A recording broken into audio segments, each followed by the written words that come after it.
뉴스는 끝났다. 뉴스와는 다른 새로운 이야기 뉴스월의 강지영입니다. 정신 건강에 대한 관심이 갈수록 높아지고 있습니다. 한 통계에 따르면 MZ세대 10명 중에 7명은 정신 건강 관리가 필요하다고 할 정도로 정말 많은 분들이 정신 건강 관리의 필요성을 느끼고 있는데, 자, 그래서 준비해봤습니다. 건강한 멘탈 케어에 대한 얘기를 오늘 나눠주실 분, 닥터 프렌즈에서 활동 중인 정신건강의학과 전문의 오진승 선생님 모셨습니다. 안녕하세요. 안녕하세요. 반갑습니다. 반갑습니다. 제가 사실 라디오를 통해서 간간히 들으면서 이분 나중에 정신건강 다룰 때 모시면 참 좋겠다라고 생각했는데 예. 오늘도 이렇게 함께해 주셨습니다. 영광입니다. 네, 반갑습니다. 예. 이렇게 오디오만 익숙해가지고 제가 자, 저희 뭐 조금 제가 찾아보니까 아직 신혼 중이신 걸로. 맞습니다. 네. 이제 와이프분께서 같은 이제 동종업계 저쪽에 계신데, 네. 방송 오늘 나가는데 뭐 혹시 코멘트 같은 거 없었습니까? 뭐 유튜브는 사실 뭐 대본이나 이런 게 없고 좀 즉흥적인 게 많다 보니까 사실 준비를 이렇게 뭐 대본 하나하나 이렇게 준비하진 않거든요. 그래서 뭐 아내가 보기에는 좀 대충 하는 것 같다. 그래요? 대충 한다. 그래서 이제 뉴스에 나온다고 하니까, 뉴스에 나온다고 하니까 좀 미리 연습을 해봐라. 좀 글을 써봐라 이런 조언을 해줘서. 그래서 오늘 굉장히 예. 테이블 위에 지금 놓여 있는 대본이 굉장히 예. 빽빽합니다. 예. 하지만 저희가 뉴썰입니다. 유튜브 감성으로 한번 진행해 보도록 하죠. 예. 자, 키보드 바로 띄워주세요. 띠링, 띠링. MZ 너희들 우울해? 대공황 시대가 아니라 대스트레스 시대입니다. 그러니까 앞서 말씀드렸듯이 정말 MZ 세대들의 정신 건강에 대한 관심이 정말 높은데 많이 체감하실 것 같아요. 맞습니다. 많이 좀 뭐 오시기도 하고. 예. 근데 지금 행복 지수 보니까 137개국 중에 57위에 불과하고 사실 저는 통계를 뭐 그렇게 너무 믿진 않지만 예. 20대 우울증 환자 사실 이제 꾸준히 증가 추세에 있는데 과거랑 좀 다르다고 좀 보세요. 어떠세요? 그러니까 사실 20대는 보통 이제 막 사회생활을 시작하는, 시작을 준비하는 분들이나 아니면 이제 막 사회생활을 시작한 사회 초년생들이 많다 보니까요.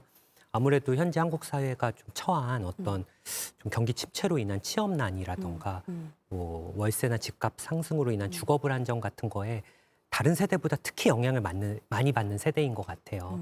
그러다 보니까 스트레스도 좀 극심하고 또 뭐 코로나 블루를 좀 지나면서 좀 되게 우리 사회가 되게 빨리 바뀌고 있잖아요. 네. 그러다 보니까 미래의 어떤 불확실성에 대한 어떤 불안감도 좀 큰 세대.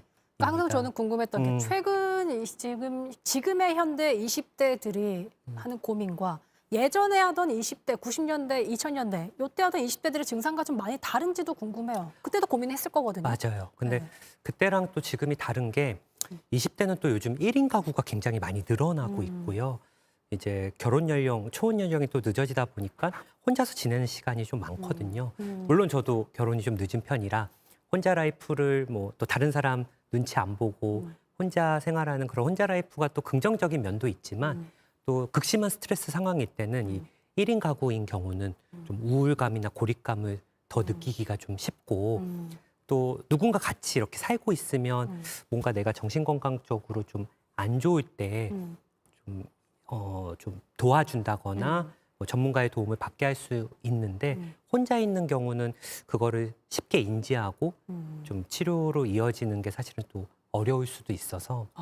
근데 최근 이제 예. 20대들이 겪고 있는 또 다른 정신과 이제 증상들이 뭐 우울증 말고도 좀 다른 게 있을 것 같아요. 그럼요. 이게 SNS가 좀 활발하다 보니까 이제 진료실에 오는 분들 보면 자기도 모르게 자꾸 타인과 나를 좀 비교하면서 좀 나는 왜 이러지? 이렇게 자존감도 좀 낮아지고 또 스스로 좀 뒤처진다고 생각하셔서 좀 자책하거나 좀 불안감을 느끼시는 경우도 많은 것 같아요. 그래서 이런 불안감 때문에 뭔가 좀 열심히 또 해보려다가 또 번아웃 증후군에 빠져서 오시는 경우도 많고 그리고 이렇게 현실의 어떤 힘듦을 좀 직면하셨을 때 뭐 절망감이나 무기력감을 좀 느끼시는 분들도 굉장히 많으신 것 같아요. 근데 제가 어떤 책을 봤는데 네.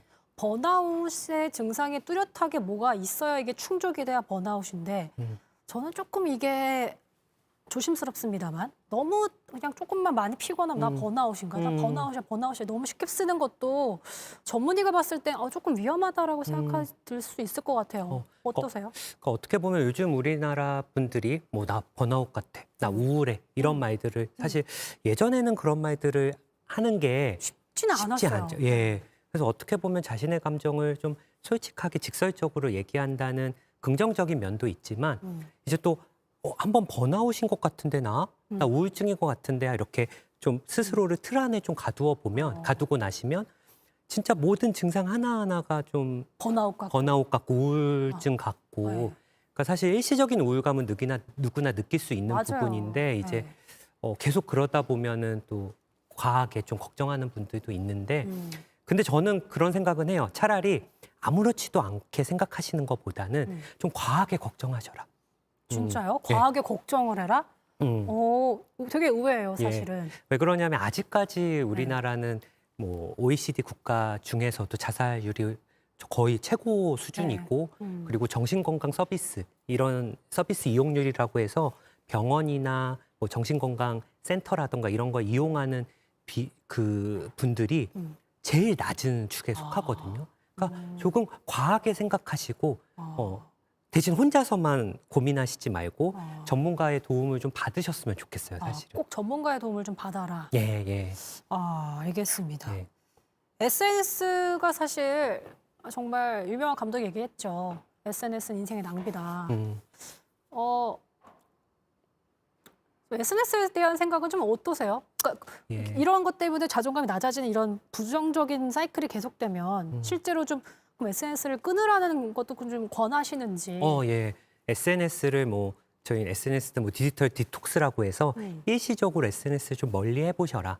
뭐 비활성을 시켜봐라. 이렇게 말씀을 사실은 드려요. 뭐 너무 거기에 이제 영향을 많이 받는 분들이 있다면 물론 SNS를 좀 잘 이용하면 뭐 자주 보지 않아도 서로 연락도 하고 소식도 듣고 또 응원도 받고 순기능 말씀하시는 거죠? 예, 할 수 순기능. 있지만 예.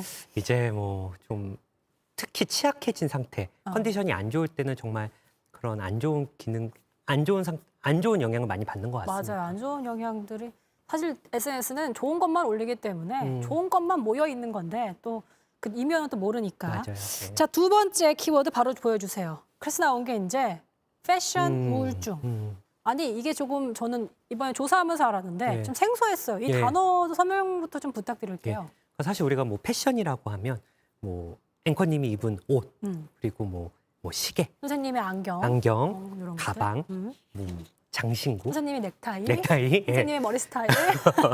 이런 게 이제 패션이잖아요. 네네네. 그 패션이라는 건 남들한테 뭔가 관심을 받고 싶고 잘 보이고 싶은 그런 게 이제 패션인데 이 우울증을 다른 사람들의 관심을 끌기 위한 도구로 이용한다.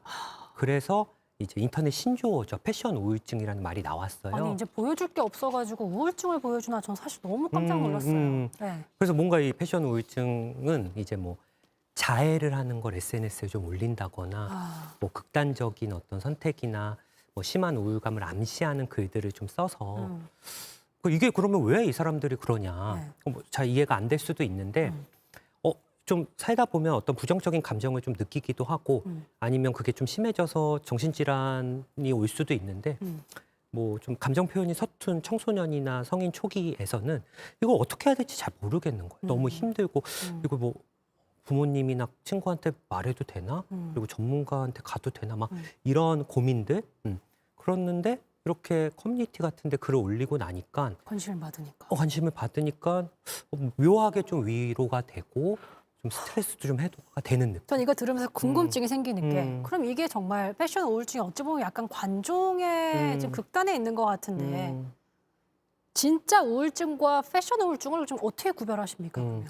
근데 사실 이렇게 뭐 익명의 공간에서 좀 관심을 받기 위한 그렇게까지 하면서 자신의 어떤 부정적인 감정이나 자해를 하는 행동 자체가 정신과 의사들이 봤을 땐 이것도 분명히 치료할 부분이 있다라고 생각을 해요.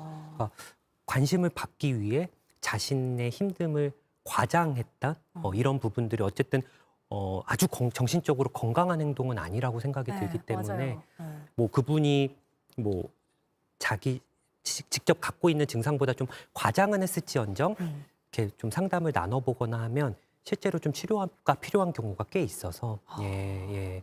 이런 부분도 좀 심각한 현상이라고 생각이 듭니다. 예. 저희가 아까 MZ가 10명 중에 7명이 정신건강에 관심이 많다고 했었는데 그러니까 이런 MZ, 좀 어린 사람, 젊은 세대와 좀 나이가 있는 기성세대와의 우울증은 좀 차이가 있습니까? 예, 차이가 있습니다. 예.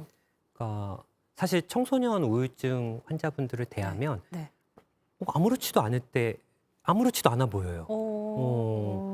그 청소년들은 사실 감정 표현도 서툴고 또 자신의 감정이 어떤지 알아차리기가 힘들거든요. 그래서 이 청소년 우울증을 예로 들면 뭐 우울감을 직접적으로 호소하시기보다는 뭐 짜증을 낸다거나 화를 낸다거나 이런 충동적인 언행으로 나타나는 경우가 많고요. 그리고 뭐 좀 복통, 뭐 두통 이런 좀 신체 증상 같이 좀 비특이적인 증상을 좀 호소하기도 합니다. 그래서 사실 부모님들도 보시면 이제 뭐 좀 뭐 사춘기인가? 이러고 그냥 넘어가시기도 하고 저희가 뭐 기분 반응성이라고 해서 실제로 기분이 좋아질 만한 상황에서는 또 청소년 우울증 같은 경우는 기분이 좀 좋아지거든요. 이렇게 좀 감정 기복도 크다 보니까 본인도 모르고 좀 주변인들도 좀 알아채기가 어려워요, 사실은. 기성세대는 뭐가 좀 달라요? 기성세대는 그래도 좀 적극적으로 좀 자신의 증상들을 청소년에 비해서 좀 표현하시는 편이고 청소년들은 아직까지 또 경제적으로 독립이 안 된 분들이 많기 때문에 전문가를 만날 때도 막 부모님 눈치를 본다거나 치료를 받고 싶어도 뭐 자기 돈으로 용돈으로 받기도 어려운 상황이라 그런 부분에서는 좀 어려움이 있는데 제가 또 너무 부정적인 부분 말씀드렸는데 또 청소년들은 선생님, 예. 부정적인 얘기할 때는 막 인상 쓰면서 말씀하시고 긍정적일 때는 굉장히 표정이 텐션 밝아지네요. 높게. 그렇군요. 네네네. 이게 뭐 탄력 회복성이라고 하는데 많이 들어보셨잖아요. 네. 이게 쉽게 말하면 좀 다시 일어날 수 있는 힘. 청소년들은 이게 또 좋아요. 젊다 보니까. 그래서 좀 힘들어지지만 힘든 상태에서도 뭐 주변 분들이 좀 많이 지지해주고 치료가 필요한 경우 치료까지 이어지면 정말 성인에 비해서 너무 빨리 좋아지는 것도 보실 수 있거든요. 예. 알겠습니다. 저희가 이제 우울증 뭐 이런 얘기를 좀 하고 있는데 그러면 머릿속에 이런 생각이 떠올라요. 키워드 보여주시죠. 마음의 병도 예방이 되나요? 그러니까 뭐 독감 있으면 유행하면은 이제 예방 주사 맞고 좀 예방을 해보는데 정신 건강 같은 것도 미리 예방할 수 있는 방법이 있다고 보시는 거죠? 그렇게 생각합니다. 그래서 저는 그런 생각을 해요. 이제 마음이 건강해지는 방법이 뭐냐. 일단은 저는 마음에 관심을 가져야 된다고 생각하거든요. 그러니까 우리가 좀 신체적으로 몸이 건강해지려면 일단은 지금 내가 어떤 상태인지 알아야 알 수가 있어요. 뭐 내가 지금 체중이 좀 쪘는지, 체지방률은 어떻게 되는지, 혈압이 높은지, 뭐 고지혈증, 뭐 혈당 이런 걸 알아야 뭐 또 약을 먹어야 될지 아니면 운동이나 생활 습관만으로 교정이 될지 아는 것처럼 이 마음 건강 상태를 아는 게 저는 첫걸음이라고 생각하는데 근데 저는 좀 안타까운 게 뭐 저도 그랬던 것 같긴 하지만 우리가 뭐 피부 상태, 체중, 뭐 머리숱 이런 건 진짜 관심이 많은데 선생님 본심이 나왔네요. 머리숱. 이런 마음 건강 상태에 대한 관심은 뭐 굉장히 뭐 살면서 안 해본 것 같아요. 그래서 좀 신체 건강에 대한 어떤 관심의 절반 혹은 반의 반이라도 좀 관심을 가져주시면 좀 치료가 필요할 때 좀 치료도 받을 수 있고 마음 건강도 좀 관리할 수 있고. 근데 그게 조금 애매한 것 같아요. 어떤 날은 사실 기분이라는 것이 좋을 때도 있고 나쁠 때도 있기 때문에 이러다 말겠지 뭐 이런 생각이 좀 들어서 맞아요. 이게 심각한 건가? 이게 정신과를 찾아갈 정도인가까지가 사실 그 딱 결정나는 과정이잖아요. 맞아요. 강정희 앵커님이 말씀해 주신 것처럼 그 부분을 이제 환자분들이 많이 망설이시고 고민하시는데 저는 환자분들께 말씀드려요. 당신이 힘들면 그게 오는 거다.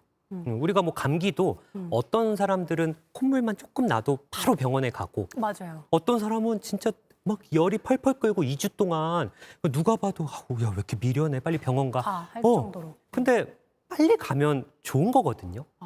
그러니까 좀 남의 눈치를 보지 말고 내가 힘들면 가는 거고 어쨌든 빨리 가서 손해 보는 건 없어요. 뭐 병원비가 막 어마어마하게 비싼 것도 아니고 뭐 우리나라처럼 정신과 전문의를 이렇게 만나기 쉬운 환경이 전 세계적으로 우리나라밖에 없거든요. 그러니까 이런 상황에서 좀 과하게 걱정하고 힘들면 가서 좀 저는 도움을 받으셨으면 좋겠어요. 그래서 과하게 걱정해서 이게 정말 큰 병인가 내가 좀 심각한가 하고 얼른 좀 빨리 갈 수 있도록 좀 많이 예. 권유를 하시는 거군요. 맞습니다. 자, 바로 지금 여기서 퀴즈 내겠습니다. 저희가 아까 설명했던 요즘에 우울증을 마치 요것처럼 한다라는 게 있었습니다. 오늘 키워드이기도 했는데 너무 쉽죠? 땡땡 두 글자입니다. 무슨 우울증이라고 제가 표현했는데 무엇인지 남겨주시면 저희가 영화표 보내드리겠습니다. 계속해서 이야기를 이어가도록 하죠. 그럼 만약에 주변에 이렇게 지인이나 뭐 가족들 중에 이렇게만 우울증을 보이는 우울 상태를 보이는 게 있어요. 그럼 그런 사람들한테는 어떻게 좀 주변인으로서 좀 도움을 줄 수 있어요? 병원 가라는 얘기 말고. 맞아요. 그러니까 이게 사실은 뭐 이런 질문도 진짜 많이 받는데 사실 하셔야 되는 행동이나 말보다는 하지 말아야 되는 말이나 행동이 진짜 많거든요. 그런 말이나 행동이 환자분들한테 오히려 더 예를 상처가 들면 되고 뭐가 있어요? 야, 뭐 우울증은 그냥 마음의 병이다. 이겨내. 이겨내. 의지가 약해서 나약하다. 생긴 거야. 이겨내. 뭐 이런 말들. 그리고 어. 야, 나도 그때 힘들 때가 있었는데 음. 뭐 이런 거 좀 해봐. 어. 이런 얘기들. 아. 그게 사실은 힘든 사람들 입장에서는 전혀 내 얘기 이 사람 공감 안 하구나.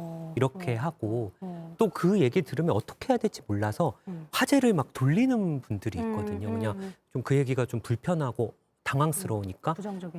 그래서 뭐 그냥 뭐야 뭐 밥이나 먹을까 여행 이러면 이 사람이 내 얘기를 좀 안 들어주나. 그러니까 그런 게 진짜 상처가 되고 또 뭔가 가뜩이나 병이 걸려서 힘든데 좀 자꾸 자책하게 되고. 근데 저는 그러니까 만약에 지인이 나 우울해 그러면 운동을 해. 운동을 하면 피곤해서 잠도 잘 오고 해를 봐. 이게 의사분들이 많이 얘기하는 게 권고하는 게 햇볕을 좀 쐬야 된다. 비타민 D를 좀 해야 우울증이 사라진다. 사실 저는 그걸 기본적으로 하지 않으면서 우울하다는 사람 보면 사실 저는 좀 이해가 가지 않아서 저 같은 사람이 안 된다는 건가요? 예, 좀 위험한가요? 알게 모르게 상처를 주고 줄 계실 수 수 있습니다, 있다. 앵커님. 예. 그래서 병원 오면 또 강지영 앵커가 이렇게 얘기했다고 진짜 걔는 정말 선생님 진짜 너무 그러면 좀 많이 힘드셨겠다. 근데 그분도 좋은 의도로 한 얘기일 테니까 뭐 상처를 주려고 한 의도는 아닐 거다. 이렇게 좀 말씀을 드리면서 뭐 계속 그러면 좀 거리를 잠깐 둬라. 힘드실 때. 그래서 뭐 알게 모르게 아니 뭐 저는 제 주변한테 그렇게 얘기한 건 아닌데 예, 사실 예. 저는 그런 생각. 조심스럽긴 한데 조금 그런 것들이 좀 효과가 있는데 그런 걸 해봤을까라는 생각을 사실 좀 해봤었거든요. 근데 선생님 말씀 들어보니까 그냥 앞으로도 입을 닫고 예. 그런 말은 조심하도록. 듣는 거를 위주로 많이 해주시면 좋고요. 그리고 같이 있는 것만으로도 힘이 돼요. 그러니까. 선생님 근데 정말로 그렇게 생각하세요? 저는 사실 조금 그거에 그 속담 있잖아요. 기쁨은 나누면 배가 되고 슬픔 나누면 반이 된다. 근데 슬픔도 나누면 2배가 되거든요. 얘 걱정도 나도 같이 하고 있으니까. 맞아요. 예. 전염이 된다고 저는 생각을 해서 예. 그게 과연 효과적일까? 그러니까 저희는 그걸 이렇게 컨테인한다고 하는데 이 친구의 힘든 감정도 사실 주변 사람들이 그걸 좀 품어줄 수 있다면 이 친구가 내 감정이나 이런 것들을 좀 나한테 좀 털어놓고 좀 편안해질 수 있는데 말씀하신 대로 감정은 전염성이 있어서 나도 영향을 받아요. 네. 내가 또 뭐 심적으로 막 아주 여유 있고 이런 상황이 아니면 더. 그렇기 때문에 병원을 가야 돼요. 그래서 전문의한테 가서 얘기를 해라. 저희는 그걸 이렇게 컨테인하고 담는 역할이 사실 저희 정신과 의사의 역할이라 주변 분들이 사실 뭐 김병의 효자 없다란 말도 있잖아요. 그런 얘기를 옆에서 계속 듣고 있으면 나도 진짜 잠식돼요, 그 기분에. 예. 그래서 자신이 없으면 병원을 권유하고 그리고 보호자분들께 좀 말씀드리고 싶은 게 이제 옆에서 누가 힘들어하면 과도하게 죄책감을 느껴요. 맞아. 막 내가 이거 어떻게 해줘야 도움도 돼? 못 주는 것 같고. 또 막 빨리 좋아지게 해줘야 될 것 같고 뭐 해줘야 될 것 같고 그런 것 때문에 좀 안타까운 마음에 나도 모르게 좀 야, 좀 이렇게 해봐, 이거 해봐 이렇게 할 수 있는데 좀 마음을 좀 가라앉히고 어쨌든 이게 병이거든요. 병이다. 예, 그러니까 뭐 아무리 내가 사랑하는 가족이어도 뭐 암이 걸렸어요. 근데 난 의사가 아닌데 어떻게 암을 낫게 하겠어요. 그거는 병원에서 치료받아야지. 정신질환도 말 그대로 병이니까 이걸 뭐 보호자들이 낫게 한다 이러기보다 응원해주고 옆에 좀 있어주고 좀 그런 게 사실은 좀 필요합니다. 예. 네. 선생님 죄송한데 MBTI가 어떻게 되세요? 저는 이제 ESFJ. FJ예요? 예. 오, 항상 똑같이 나옵니다. 공감을 잘 해주시는. 예. 앵커님은 어떻게 되세요? 전 T거든요. NT인가요? 가운데가? ENT, ENTP. P. 왜 웃으세요? 왜 그렇게 크게 웃으세요? 그러니까 너무 달라서 이렇게 따뜻한데 어, 또 아. MBTI는 ENTP? 일할 때는 또 F를 갈아 끼웁니다. 갈아 그래서 끼우시는 느낌. 공감 모드로. 약간 ENTP 느낌이 또 그런 걸 보니까 또 그런 느낌이 있으시네. 알겠습니다. 재밌네요. 예. 자, 오늘 퀴즈 정답을 발표해 주시죠. 예. 퀴즈 정답은 이제 패션입니다. 네. 예. 패션 우울증. 우렁각시님이 정답 맞춰주셨기 때문에 이분께 퀴즈 정답자 분께 영화표 보내드리겠습니다. 근데 궁금한 게 마지막으로 선생님이 이제 배우자에게 상담해 줄 때도 그냥 철저히 이제 정신과 의사로서 상담을 해주게 되나요? 아니면 정말 되게 힘들 것 같거든요. 예. 뭐 중이 제 머리 못 깎는단 말이 있는 것처럼 그냥 부부 사이, 뭐 친구 사이, 가족 사이에서는 그냥 저도 그냥 평범한 사람이고 되게 잘 들어주실 것 같아서. 아닙니다. 예. 화도 많고 짜증도 많고 정말 인간적이다. 예, 인간적이다. 반성하게 되네요. 들어주다가 가끔 이렇게 좀 의사 모드로 돌변할 것 같기도 한데 그건 말이지 내 관점에서는 그 의사를 찾아가야 될 것 같은. 그건 권유 많이 합니다. 권유 많이 하세요? 네, 주변에서 이제 뭐 그런 얘기하면 이건 진짜 병원 가는 게 좋을 것 같다. 예, 아무래도 이제 가족이나 친분이 있는 사이에서 치료한다는 게 좀 많이 어렵고 객관적으로 이렇게 판단하기가 어렵거든요. 그쵸. 저도 안타까운 마음에 햇빛바 운동에 이렇게 말이 나올 수밖에 없어요. 없어. SF여도. 그러니까 제가 앵커님 비난했지만 저도 그런 사람인 것 같네요. 예. 네, 너무 재밌네요. 알겠습니다. 자, 댓글 좀 확인해 보도록 할게요. 오늘 김종민님, 편안한 인상이 참으로 좋으세요. 아우, 감사합니다. 정신과 의사분들이 머스트일까? 진짜 너무 가서 상담하고 싶은 그런 인상. 많은 분들이 닥터 프렌즈, 오진선 선생님 반가워요. 100만 축하드립니다. 100만이세요? 예, 얼마 전에. 예. 부럽습니다. 네. 도도도 춘식이님, 생각보다 더 심각한 용어였네요. 패션 우울증이라니. 맞습니다. 맞아요. 오늘 아셨으니까 그거 좀 보면은 그런 지인이 좀 심각해 보인다. 그러면 의사를 볼 것을 적극 권장하시길 바라겠습니다. 많은 분들이 그냥 정말 많이 공감해 주시고 무거워질 수 있는 얘기를 되게 쉽게 설명해 주셔서 너무 고맙다. 아유. 근데 어떤 분이 건강한 신체, 건강한 정신이 깃든다. SNS 끊고 운동해라. 그게 결론이면 안 되는데 그렇게 결론 내시면. 그거는 이제 그렇게 권장될 만한 사항이 아니라고 합니다. 너무 심각할 때는 지인에게 의사를 찾을 것을 적극 권장해라. 알겠습니다. 사실 몸의 병보다 무서운 게 이제 마음의 병인 것 같습니다. 잘 티가 나지 않기 때문에 무관심으로 이제 상처를 받을 때도 있지만 적어도 나 자신은 나의 편이하고 나를 좀 돌아봐야 된다. 이런 선생님 말을 기억하면서 우울증 얘기 여기까지 듣도록 하죠. 저는 내일 더 새로운 이야기로 돌아올게요. 시청해주신 여러분 고맙습니다. 안녕.